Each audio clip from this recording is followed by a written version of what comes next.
Welcome to an Inside Job. My name's Ron. I'm the host of this show, An Inside Job, just as it illustrated, war on addiction. I believe it's an inside job. People like Gabriel and, I don't know, people with the wisdom. And there are other people, I have to say, that I call it the trenches, even though they aren't alcoholic, addict, they are in the trenches and they have a lot of wisdom with this thing. So, I want to thank the gang here, Carl, Jack, Jane, Robert, Alan, and Bradley. It's a half-hour show, and we're going to keep it at a half an hour. Last week, Gabriel and I went an hour and 25 minutes, and we couldn't believe that they went that long. It's such a good interview. And Gabriel, and I want to introduce Gabriel. Gabriel, he was here last week, as I just said, and is very powerful. It was show number 17, and this is 18. Mm-hmm. And I'm very, very happy about that we've been able to put this thing together. And again, LATV. You know, if I felt that I was getting the wrong vibes when I came in here, then I don't know if I could have kept going. So I come in, I know the people, and I feel at home. They back me up, and we talk about addiction, and we just had a 10-minute conversation. That's what we call the meeting before the meeting. Yeah. The show's geared toward the epidemic we are facing with addiction. So I'm going to quote Dr. Gabor Mate, who worked up in Vancouver, Canada, downtown East Side, and it's a rough part of town. And name of the book, The Realm of the Hungry Ghosts. But he quotes addiction as biological, chemical, neurological, physiological, medical, emotional, social, political, economical, and spiritual. And I believe that to be true. But he opened my eyes a lot. And I know you agree. I do. Yeah, with really that. do. Just how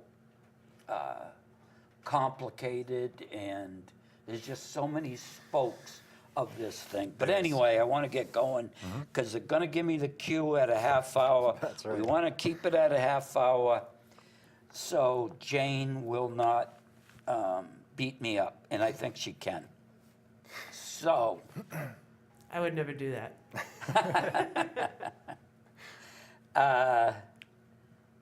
Okay. We're going to talk first about enabling. I didn't get the time when we began, did you? It was about quarter after. Is that right, Jane? Quarter We're about after? 4 minutes in right now. Yep. Okay. Yep. So, 4 minutes in. Okay. Enabling. And I just want to tell a little story of mine before we start really getting into it. But I was at a meeting on Saturday, and I was one of the people who put this thing together. And it's called Alone No More, and it's to try to help people, and it's still going on. It was geared to try to help people either with a loss of someone with addiction, husband, wife, just everybody. It's just so prominent in our society now. So anyway, I did go to that, and there was a guy there, and he was the problem. He has the problem. In, out, in, out, in, out. and there were his girlfriend, her mother, and then an aunt, I think. I don't think he has his mother anymore. And then another guy. And we as addicts know how to play people. And we're good at it. We were just talking about money, but we're good at it. Nobody can lie better than us. And so we're talking about the person. He went out because for a lot of reasons, but he didn't want to hear this stuff. All right. But he went up the stairs and out. And when, of course, they're all looking when he went out. So he came back in, the door slammed, and they all turned around at the same time to see if he's coming back. Did he leave? Did he go get drunk? A lot of things, but enabling. So that's one thing that we're going to talk about today, one subject. So, Gabriel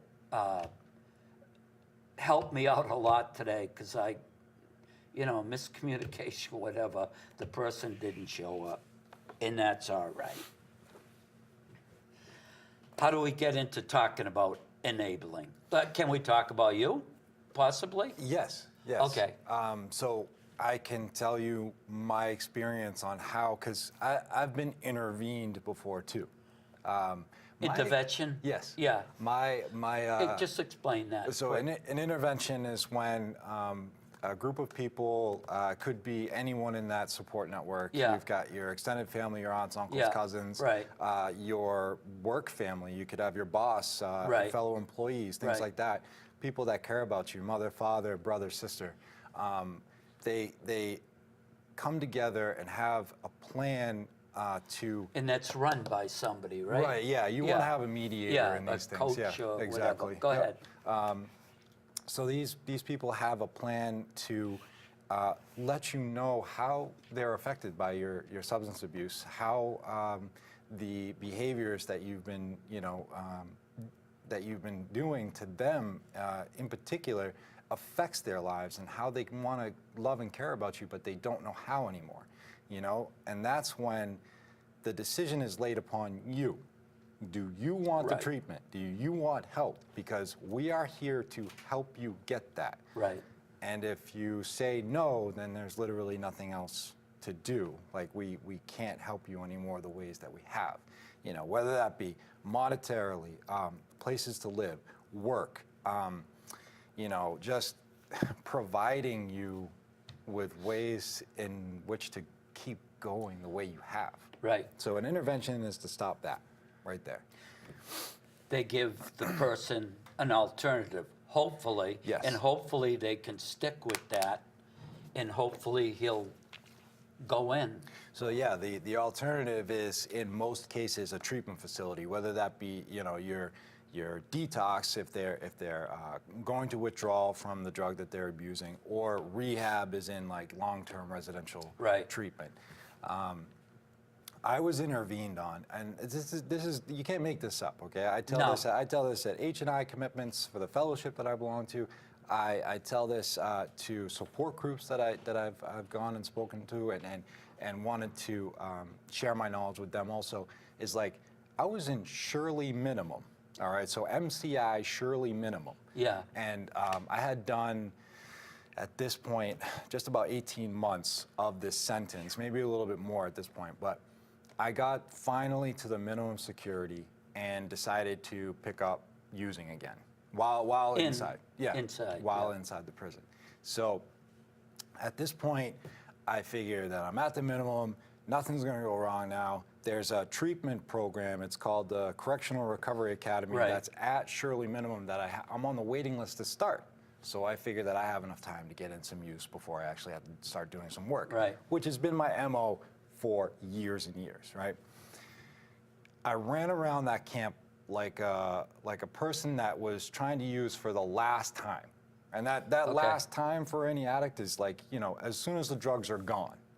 Yeah. But the problem was that even when the drugs were gone on the unit or on the camp, I waited for the next time to get high again. That was my problem. It was your hustle in there. Exactly. And just explain that real quick. So, you know, Inside the hustle. a hustle, you know, in the institutional facility is like anything that creates money to be able to spend how Right. you want. So Right. like I would sell a little bit of drugs and able to get my Right. drugs to use. I would sell cigarettes, which are also considered legal in prisons, that were contraband. I would try to get my hands on the tobacco and sell that. That had also been my MO for years and years and years. In the laundry. And the laundry, yeah. I mean, anything. Washing so it by shoes, hand. Shoes, Shoes. laundry. I made. I learned to sew. I learned to sew in prison, and I could make pockets out of sweatpants. When you buy sweatpants on Canteen, they don't come with pockets, so people hire me to do it. And I was good, Ron. I was good with no machine, by hand, hours at a time. Really? And I By would make, hand? and I would make so much money. But I wasn't, taking care of my needs or banking any of Right. it for when I got Right. out. It was going to my use. So fast forward a couple of months, I did this. I ran around like, someone just with a hell bent on going back to the hole. And two of my roommates at the minimum, who had actually started the program, had 9 and 10 months clean, sat me down and gave me an intervention. I was so high at this intervention. I was just in la la land, and I didn't really understand what they were doing until, the next day. They asked me some questions. Are you really trying to go back to the hole? Is that really something that you want? Because, you've got like 8 months left to wrap this sentence, Gabe. I don't know if you really understand, like, you're going to go back to the medium and it's not going to get any better. No, I don't want to go back to the hole. Like, I don't want to do that. All right, so what about visits with your kids? Because they do come to the visits, and like you actually seem like you're involved with them, and you want to like play with them. You want to have time with them. All that changes when you go back to the medium. Things aren't as like good down there. You know that, right? And like this is all gonna be negative when the kids find out you got moved.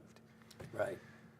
Yeah, that's right. I want to be a father. I want this. I want that.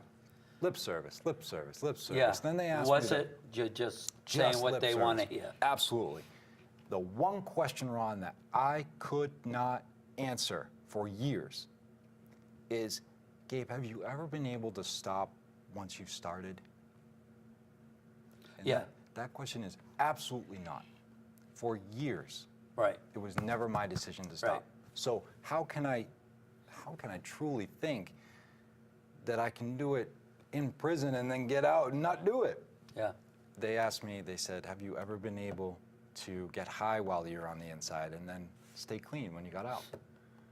And I left that intervention with the knowledge that the truth that I wasn't willing to face for years is now right in my face. Yeah. Staring at me in the mirror every time Yeah. I'm in the bathroom or in a moment with self that I never could do before. And the next day I woke up, Ron, was September 5th, 2014, and I didn't get high that day. And I went to the group and I did some listening, and I didn't believe I would make it. But the thing is, that's most of us. Most of us wake up the next day after a run and just say, I don't really believe it's possible. The problem is that I'd always just used instead of giving it a chance. Yeah. I'd always just said, to hell with this, it's too Yeah. hard. But the next day I woke up and it was September 6th and I was actually clean for one more day. I won't say I truly believed, but, well, this isn't terrible. This isn't the most horrible thing in the world. And I went to groups and I did some Weren't listening. you getting sick? Weren't you sick? I wasn't. I wasn't sick because It was heroin? No. Okay. I invested my downtime. I invested my thinking. I invested my behaviors into things that were positive and constructive, and actually participated. This is key. Participated in my own recovery. All right, so that's my job. You're not going to keep me clean, Ron.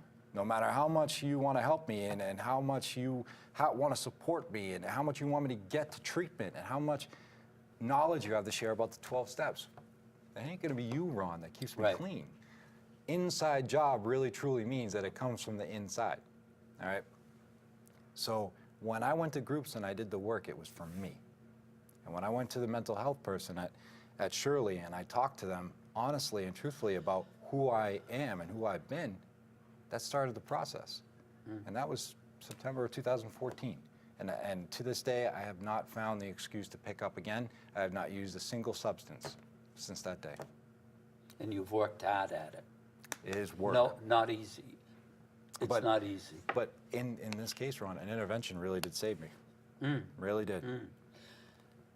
I'll just say briefly, it was a relative, somewhat distant, but part of the family. So they needed to have an intervention.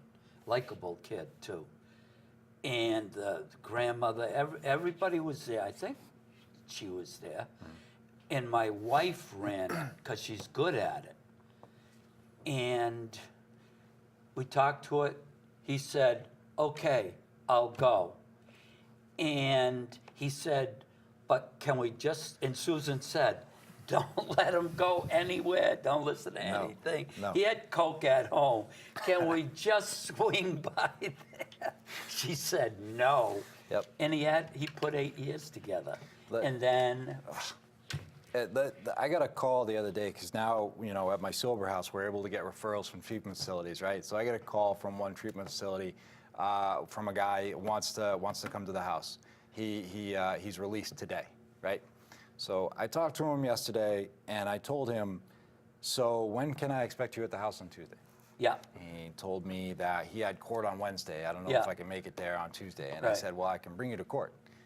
This is my Yeah. job. I don't have anything else Right. but to try to help you, get into the house, get Yeah. situated, and go forward. Well, yeah, I got all this other stuff to do, and, I was Yeah. really planning on going on Friday. And I said, don't you think that you can give yourself some time? Just give yourself some time to go to court, take care of that, and then, hey, if you need a ride to go places and get, whatever, I'm going to be here for you. to have somebody go with you. He did not want to wait. He did know what? To wait. Yeah. He was all set. Right. No, I'm going to leave here on Tuesday and I'll call you up by Yeah. Friday. I'm not going to hear from him, Ron. No. And that's the sad truth is like, I'm not jaded, I'm not cynical, I'm not, and I'm also not ignorant to the fact that an addict is going to do what he's got to do. That's and right. I'm not that powerful. I can't Right. stop somebody. Right. But like, it's sad because when I say I can help you and I will help you in Right. these ways that you're, expressing Yeah. that you need help with, and they don't want it. And like, I want to give a quick shout out because, I want to talk about more than a shout out. I want to talk about what Learn to Cope does. Learn to Cope is it's a organization much like Al-Anon or Nar-Anon for the 12 steps, but outside the realm of the 12 steps, they are a support group for families of people who are addicted. And I've actually spoken at 2 of the meetings. They're held everywhere. Gardner, Fitchburg, Framingham, Worcester, just to name a few. These people are so good at what they do because they're sitting at a table and they're discussing, hey, what is this when I do this? What happens then when I Right. do this? This person in my life that I've been going weekly and talking to you people about, that's the thing. It's support for families. You want to feel like you're part of Right. something while you're there, Right. and they do. This person is just struggling right now, and I don't know how to deal with it. I Right. don't know what to do. Right. And here are these 10, 12, 15 people, including myself in those 2 instances, that, can help them get through the toughest points. And there are also people there to share their experience and how it does work, how their addict or Right. alcoholic went to Right. treatment, and they're actually graduating a halfway house. And they still go to this thing. Yes. Yeah, it's weekly. I know that the one in Fitchburg is on Wednesdays. I forget what day the one in Gardner is, but it's online, Learn to Cope, Yeah. and it's amazing. It really is a great organization. Huh. You should want to see it. The one that you went to, what was the size of the group? 12. That's how many can go? No, that No. was how many were Yeah, going at that yeah. point. It may have It's a grown. good it may amount have- of yeah. people. Oh yeah. Yeah, yeah. And you think about it, that's weekly, and there are all those 4 meetings that I talked about. Those are potentially a dozen families in each one. Having the support Oh, that yeah. they need, to deal with addiction in their family, or just part of their support. Yeah. One of the things that people don't understand is like the difference between a halfway house and a sober house. Right. What I manage and run is called a sober house. And the name of that is? The House of Opportunity. Right. House of Opportunity in In Lancaster. Lancaster. You can find us on Facebook at House of Opportunity. And what we do is provide a safe and positive construction environment for people getting out of initial treatment. And that initial treatment, as long as the process is run. I did an interview at another facility just before the holiday. And I told this individual, I'm sorry, but I can't accept you at my house right now because you don't have the foundation necessary.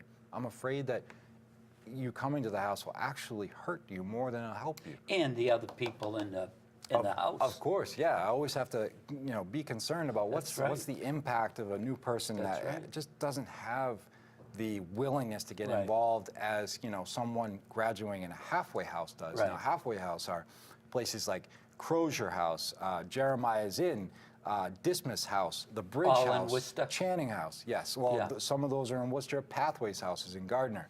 Oh, I went through Pathway Yeah, you're familiar with that, in right? 82. The Bridge House is in Framingham. There are so many recovery houses in the state of Massachusetts that all you have to do is Google recovery houses and halfway houses in the state of Massachusetts. Yeah. I'm not sure what it is like right now, but there was lines, if you will, to get in these places. There are going to be wait lists, yes. Waiting. Now And what's an addict going to do? He's gonna leave, much He's like. going to use. I mean, so I have to be able to convey the fact that I struggle with this. Okay, so I have tried to sponsor people, they leave. You struggled with what? The feeling that people leave, the knowledge that people leave, Okay. the inevitability that everybody's not going to get it their first shot. All right, so Huh? everybody's not going to get it their first shot. You think so? There are Everybody. people. Oh no, I'm saying is everybody is not going to. Okay. And that's Yeah, the gotcha. key. So Yeah. if I truly believe that this works and I'm passionate about the 12 steps and like how my fellowship has saved my life, I'm able to not promote this, but I'm able to represent it as a way of attracting people and newcomers to get involved with 12-step Right. work and actually live this like I do. Now, before that point, people have to understand that the process is the way it is. If I have no insurance, DPH, the Department of Public Health, will have a select number of beds at all treatment facilities in the state. Yeah. Right? That is, CHL, for example, might have 2 DPH-funded beds, and no matter if you have insurance or not, those 2 beds are going to be available or not, depending on the capacity of the Right. detox. Now, at 7 a.m., like I said in the last interview, every single detox in the state is open for business, and you get your name on the waiting list. If there's a DPH bed and you don't have insurance, you will get it. But more importantly, that gets you on the list for any beds that open up during Yeah. the day. If you're willing, you will go. And you would be in a holding place?